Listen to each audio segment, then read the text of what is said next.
ইমাম মাহদির আগমন ঘনিয়ে আসছে, আখিরি জামানা ঘনিয়ে আসছে, মুসলমানদের চূড়ান্ত উন্নতির সময় ঘনিয়ে আসছে। ইনশাআল্লাহ সারা দুনিয়ায় যুব প্রজন্মের মধ্যে, বিশেষ করে ইয়াং জেনারেশন, যুব সমাজ যারা আগে নাচ গানের আসর করত, যুব সমাজ আগে যারা যাত্রার প্যান্ডেল করত, যুব সমাজ আগে যারা পাড়ায় পাড়ায় মহল্লায় মহল্লায় বিভিন্ন নায়িকা গায়িকাদের গানের অনুষ্ঠান করত, আজ বাংলার প্রত্যন্ত অঞ্চলে পাড়ায় পাড়ায় মহল্লায় মহল্লায় সেই যুব সমাজ আল্লাহর কোরআনের মাহফিলের আয়োজন করে। এটা কিসের আলামত? যুব সমাজ ইসলামের দিকে এগিয়ে আসবার আলামত। কথা ঠিক না বেঠিক?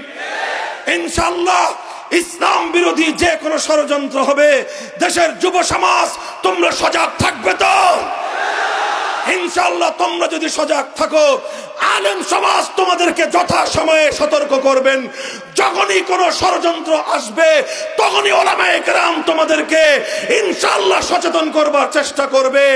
আলেম সমাজ আর যুব সমাজ আমরা যদি হাতে হাত রেখে দেশ ঈমানকে রক্ষা করবার চেষ্টা চালিয়ে যাই, আল্লাহর রহমতের উপর ভরসা করে বলতে পারি ইনশাআল্লাহ বাংলাদেশকে ওরা ধ্বংস করবে তো দূরের কথা, সেদিন বেশি দূরে নয় যেদিন দিল্লির লাল কেল্লা আবার মুসলমানরা শাসন করবে, আবার মুসলমানরা শাসন করবে।